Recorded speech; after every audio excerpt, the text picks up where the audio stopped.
podcast you've been looking for all along. Step into the world of urban exploration with guests from around the world. Welcome to No Tracers. Welcome back to another week of the No Tracers podcast. My name is Kay. You can find me at no.tracers on Instagram or notracers.com or no tracers on TikTok. How's it going? Hope you guys are having a great week. Happy Friday. This week on the podcast, I am speaking with a Leeds, UK-based explorer and photographer named Kyle Urbex. You guys can find him at Kyle_Urbex on Instagram. And by the way, if you guys were unaware, this show has been going on for quite a while, and all of these episodes actually have YouTube counterparts. So if you want to see the photos from these guests' explorations, go to the Just the Letter K YouTube channel, and you can actually listen to this while you look at their photos from some of their favorite explorations. It's one of my favorite mediums that this podcast takes on. I don't want to do video with this. I don't want to do video chats with the guests because some of them want to remain anonymous and I want to respect that. But if you guys want to see their photos, definitely go to the Just the Letter K YouTube channel and you can watch the episodes there.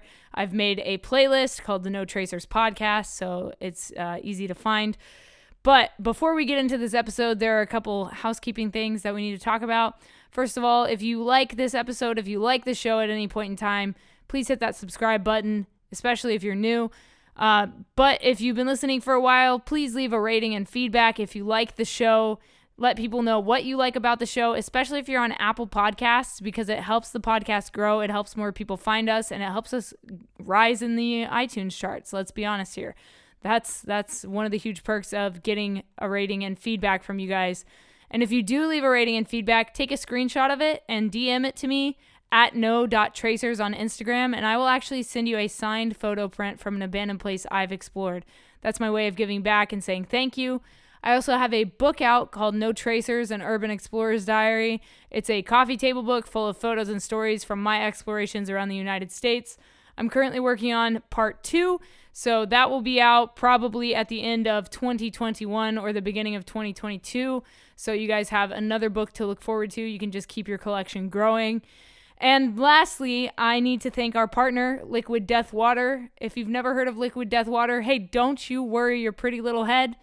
I've got an ad coming for you in 3, 2, 1. From the streams of the Austrian Alps comes a new kind of water. A water that is sure to raise you from your grave.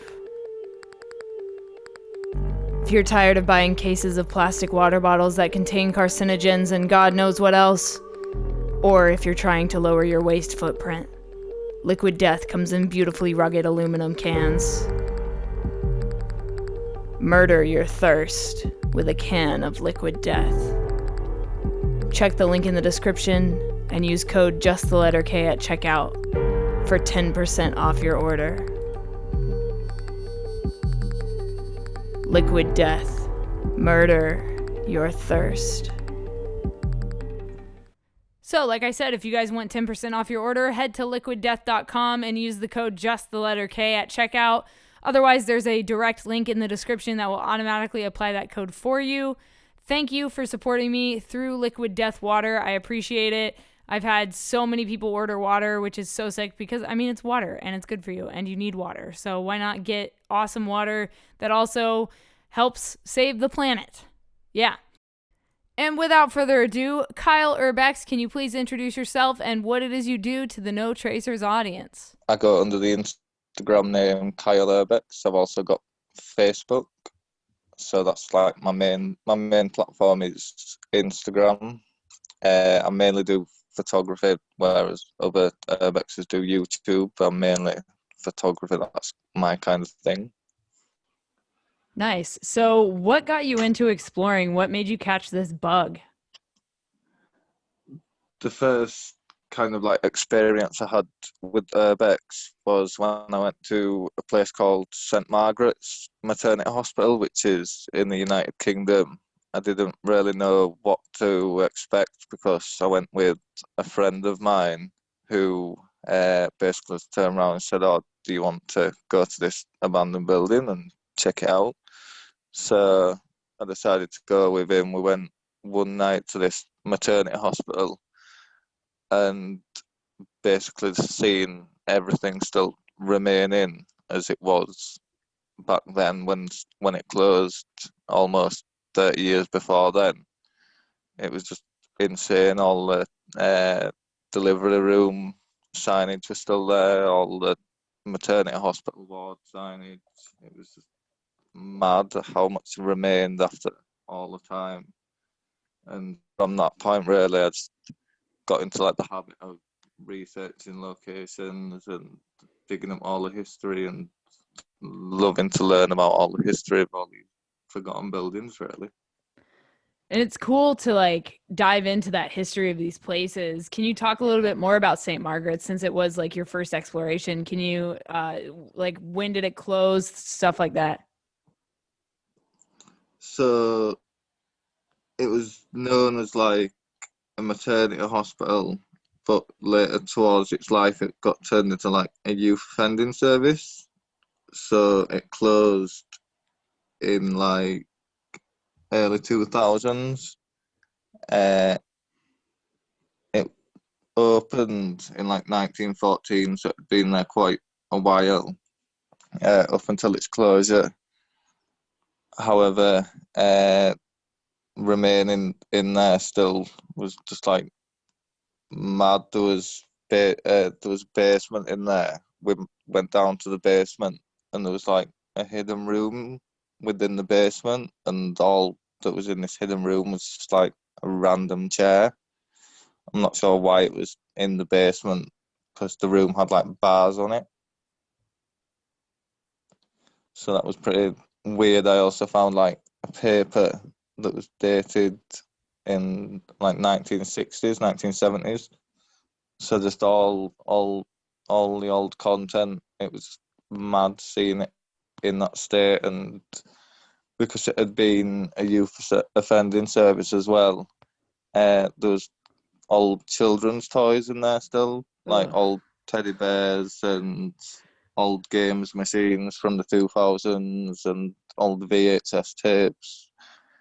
It was just an unreal experience. I actually did it over 2 nights.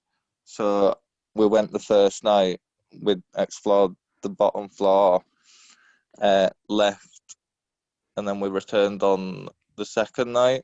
However, when we left on the first night, we'd closed the door on purpose. But when we returned the next day, literally less than 24 hours later, the door was wide open. So we knew that somebody had been in there, and we didn't know if anyone would still be in there because it is a popular explore within the area of the United Kingdom. That's crazy. I love hearing about, the history about these places because especially over like in the UK, because I mean obviously it's been around a lot longer than America has. So like a lot of the places here have only been abandoned since like the 80s or the 90s, and they weren't built way back in like you said 1914, 1916. Like it's crazy. It's crazy that there's such a big difference and that a lot of these places in the UK are still, you know, immaculate almost, like a lot of them don't necessarily have graffiti like they do here in America. I feel like we have a lot more places that get tagged up a lot quicker than they do over there. Have you noticed that at all? Or have you, because you said you've been to like 130 places over the past like 6 months. Like, have you noticed that more places are tagged up or more places are in their pristine condition? Yeah, I mean, the main ones that you get over here for graffiti wise is always like old mill type buildings and industrial, whereas within the UK, there's always a hidden gem in certain areas. So you'll go to a certain area, like I did in Blackpool, United Kingdom. I travelled down there and I found like a house from the 1950s. However, it had no graffiti whatsoever. It was in pristine condition. Like the living room was still in perfect condition. TV was still in the corner, the old style TV. The the sofas were set out perfectly. There were still dinner plates on the dining table. It had just become abandoned and stayed in the exact same state as it was Wow. 4 years previously getting abandoned. Wow, that's amazing. I like it's so fascinating how some of these places just get left literally exactly how they were and nobody touches anything. I think that's probably my favorite kind of place to explore. For you, did photography come into play immediately? Did you like take photos on that first exploration or was it like later down the line? Photography for me did come in instantly because I felt as though if I was experiencing each building, I wanted to pretty much create my own memories of it. Plus, it's always nice to show your own perspective of each building that someone may have forgotten about. So yeah, photography did come like instantly straight away. I love that. And do you have any gear recommendations? Like what camera do you shoot on? Do you have like a backpack you carry or a pair of shoes or a flashlight or a mask or anything like that that you'd recommend? So the gear one for me is quite tricky. I mean, I don't use a camera myself personally. I use my phone, Hmm. which is Hawaii P40. Uh, in terms of backpack, I tend to stick to something lightweight that's not going to cause me issues when climbing, because it's always hard to climb with like a heavy backpack on your bag, with especially with the certain type of other gear that you've got to carry, such as torches, power banks, gloves. In terms of shoes, I just stick to my normal trainers, really. I know some people wear boots, some people prefer trainers because it's comfier. Uh, and I have got my own custom Urbex top that I like to wear on all my explorations. It's got my Instagram and stuff on. Due to like every building I go to, I always kind of like photograph the outside of it or me stood on the outside just to give my Instagram followers a perspective of like what I'm about to go into. Yeah, I love how you set up your Instagram. It's like, it always starts out with a photo of you and then you kind of slide through and you can see the insides of these buildings. And I think that's a very unique way to show what you're doing and to show your content because you've got like something that's consistent, and I like how did you come up with that format? So the similar guy that operates in my area that does Urbex as well. When I first started, I became really close friends with him. He's on Instagram. He's called Lost Places, Forgotten Faces. Uh, he kind of has a similar style.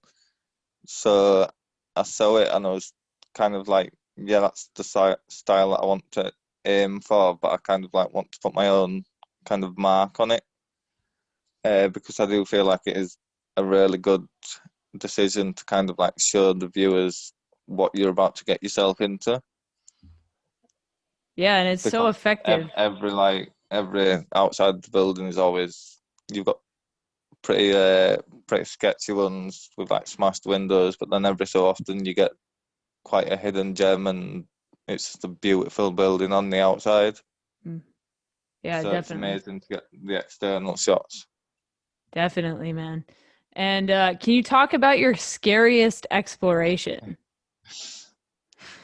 That's a tricky one. I actually have two. All right. Uh, the first one would be from when I went international to do urban exploration, because I went on my own to Paris, uh, and I managed to discover this 17th century abandoned castle. But by the time I'd got there, it was 11 o'clock, nearly midnight, so it was pitch black. I jumped out of the taxi to go find this abandoned castle.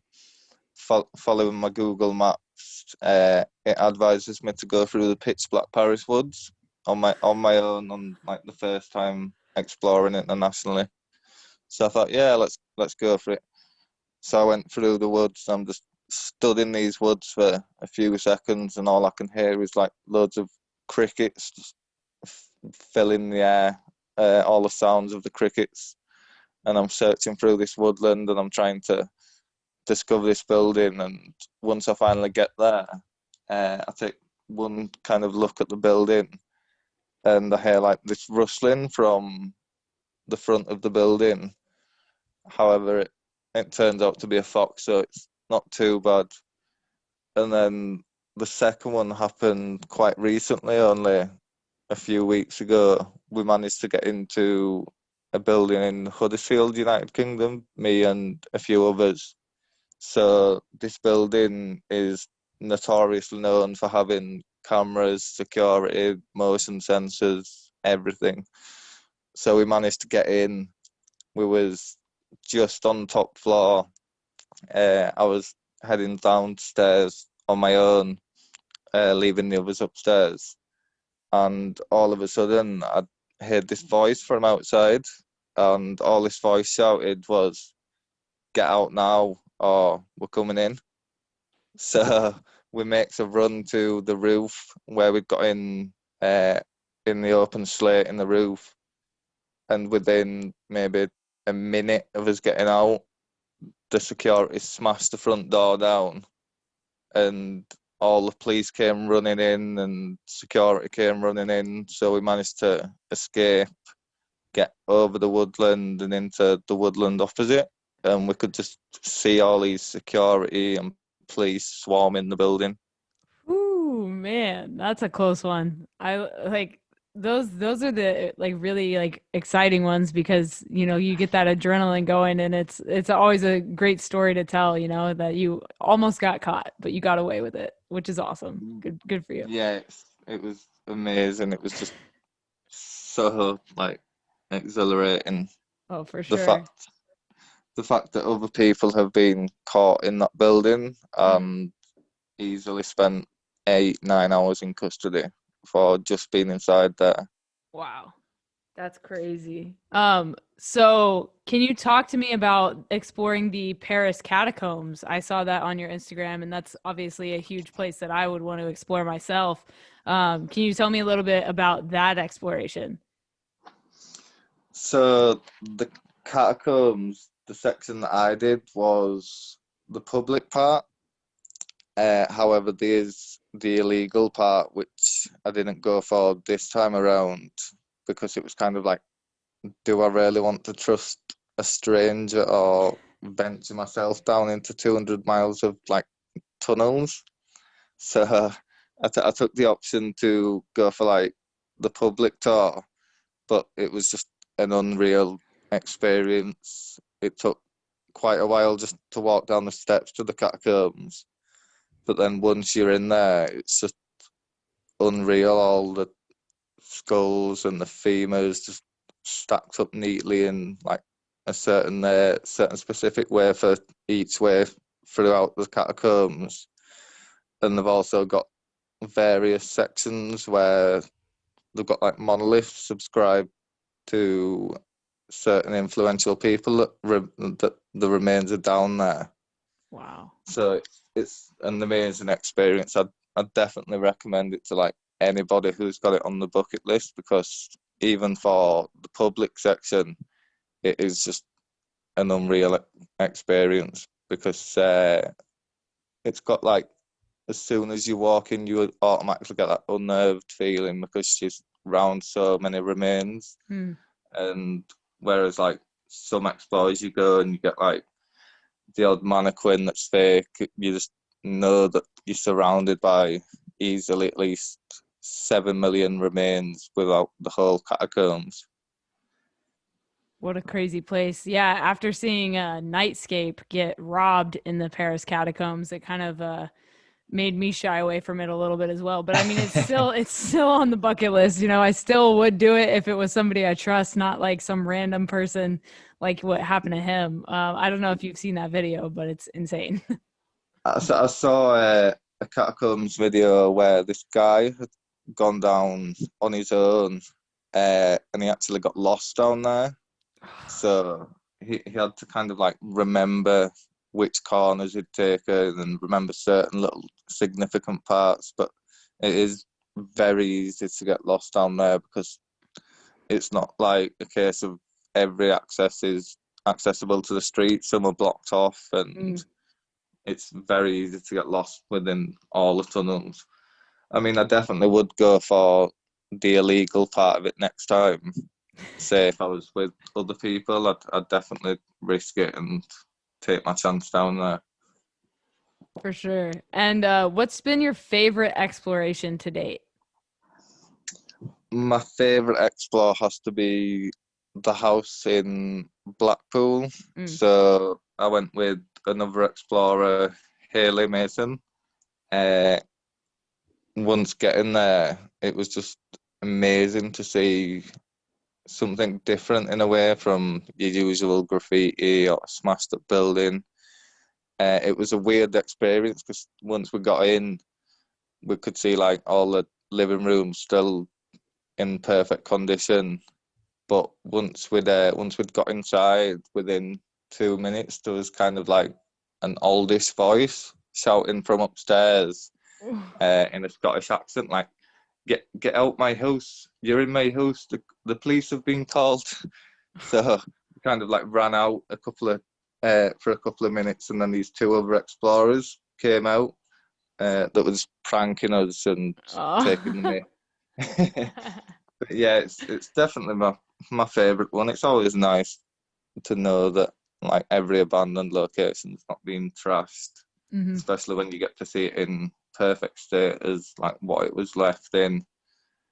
Absolutely. And it's so rare nowadays, you know, with the rise of like social media and things like that. Like a lot of these places have been geotagged or whatever, so people know how to find them, and then they kind of destroy the buildings, which, you know, is a super unfortunate part about social media. But talking about social media, how has that helped you as an explorer? Has it helped you connect with other explorers to go on adventures with?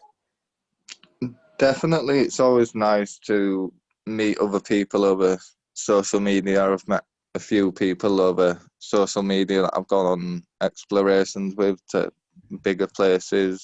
So it's always nice to connect and be able to kind of like share your hobby in a way with people that are willing to give you locations and you give them locations. So, I mean, social media in terms of how it's helped me, it has helped me a lot because as well as my Instagram, I have had various newspaper articles on the explorations that I've done. So it's always nice to kind of like have a platform to share all these images with and kind of like connect with people that may have got like a connection with the building that you've been in. So Yeah, for like definitely. me, I did an abandoned college in Huddersfield, and I actually had some of the former tutors that worked there contact myself on Facebook, and there was all reminiscing about how they used to chase students throughout the corridors and how they used to work in various departments. So it's always nice to kind of like connect with people that way over social media. Yeah, I have one similar story. I explored a 17-story abandoned hospital here in California, and I've gotten so many emails over the years from, you know, former nurses or doctors or former security guards that are like, we don't know how Wow. you got in there, but like it's amazing that you did, and it was so cool to see what it looks like now. And so, yeah, I love when people reach out and, you know, reminisce and share their memories of these places, especially like the older spots. You know, it's cool to hear like that there are actually people that were there at one point in time, even though we obviously know they were. But it's nice to like put a name to the history, you know. Yeah, definitely. I mean, I've had another one which was quite weird. There was a children's orphanage that I went to explore in Leeds, where I'm based, and it had been abandoned since about 1980s. I actually had a woman contact me on Facebook that was there, kind of like a resident at that children's home, and she was telling me all these weird stories about how they used to have supper in like the basement, and how some of the teachers kind of like used to drag the students to back to like the rooms and stuff for meal times. So I mean, it's always weird when you do something concerning children. So Hmm. it's especially weird when like one of the former people to reside there contacts you about it, and she got quite upset about how the state of it now, how it had been left to fall into decay, because she remembered this beautiful building. Wow.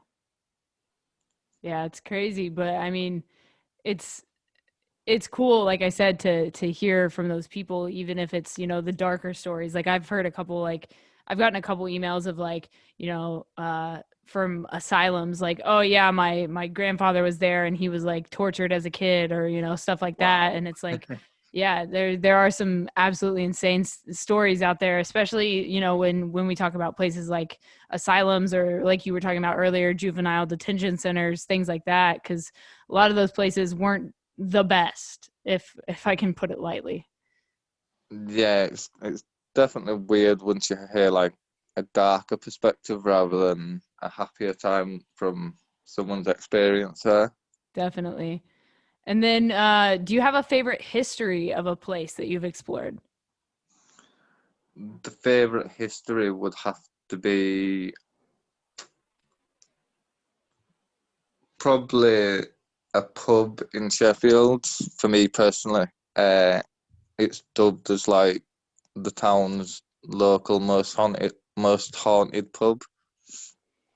So I actually researched into the history of this, and former people that have been in the pub back in like 1980s, 1990s, uh, they experienced some weird sightings there, like doors closing by themselves, and uh, somebody claimed to have photographed a spirit of a woman that was seen drunk boozing around the bar area. Wow. So it's always nice to see like a paranormal perspective of a building. Yeah, they definitely are my favorite experiences for sure, the paranormal kind.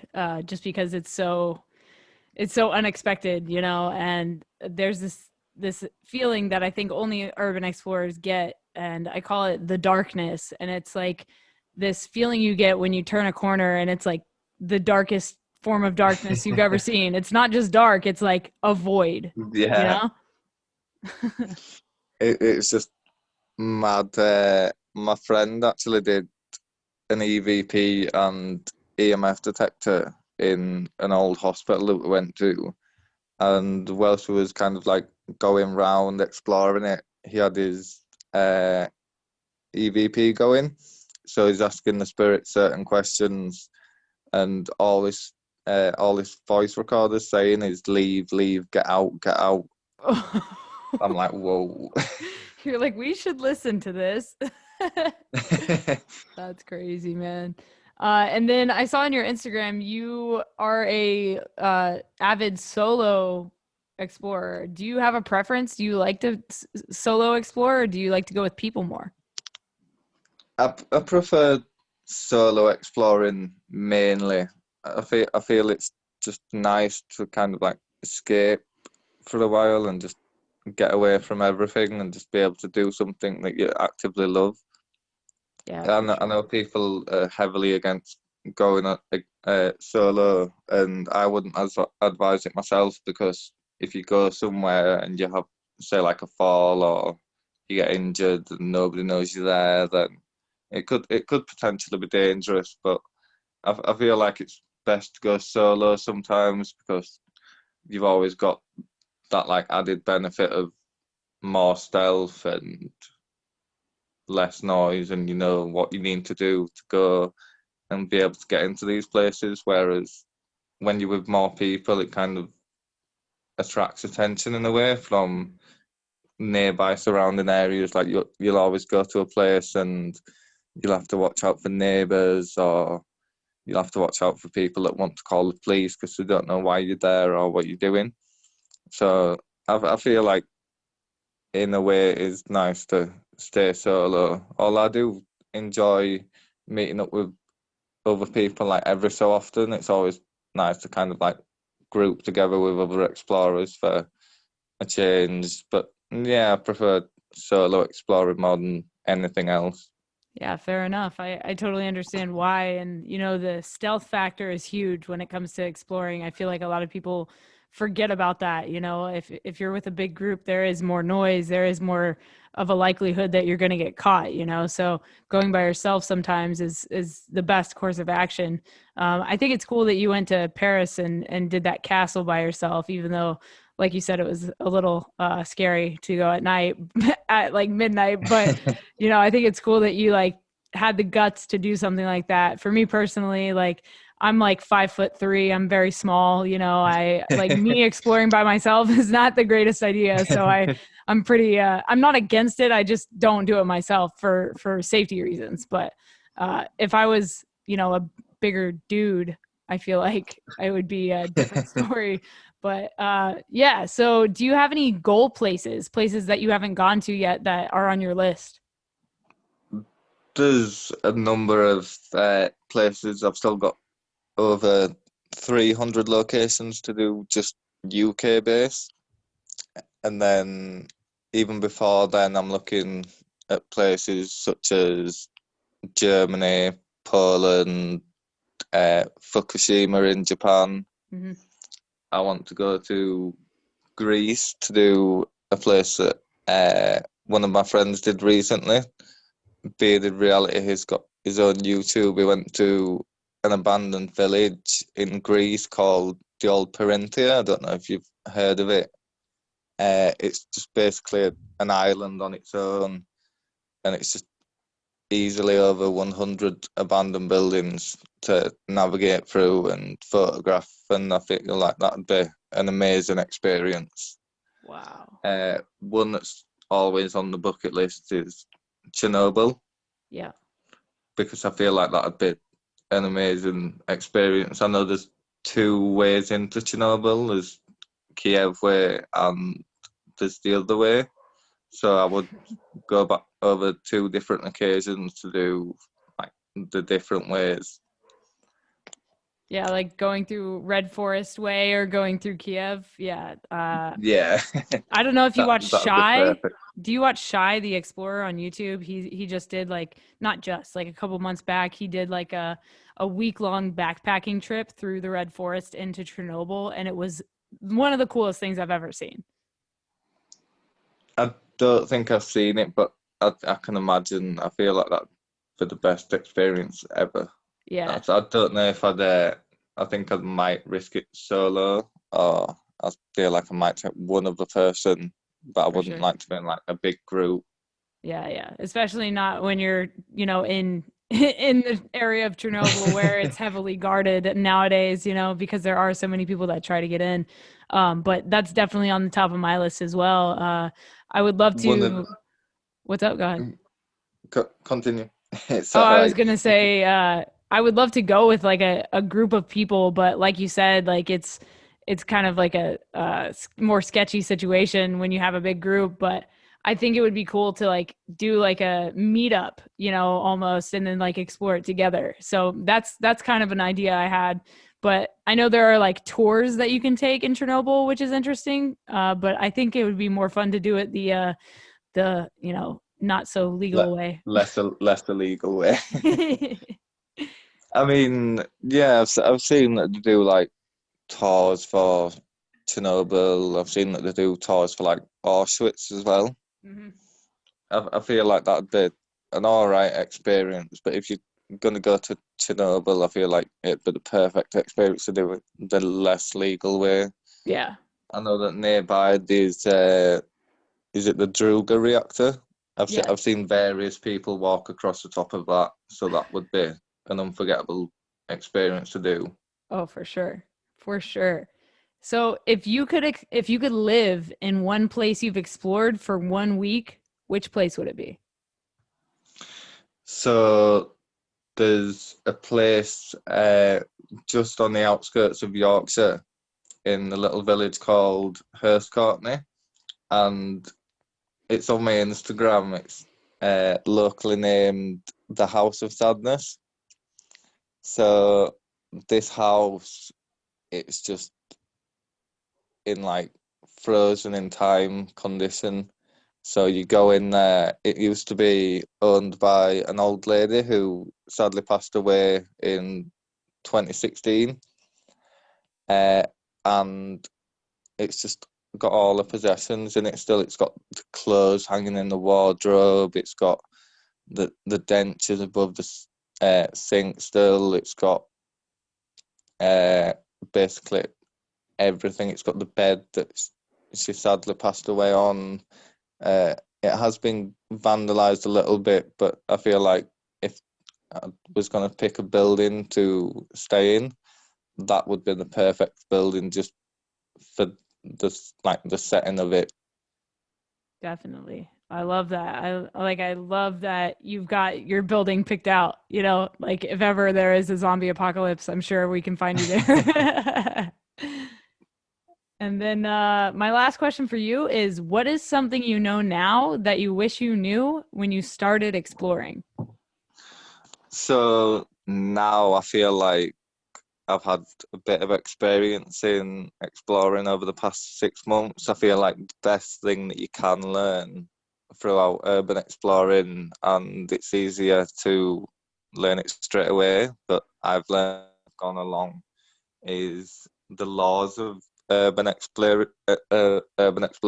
I know it's tolerated differently without different countries.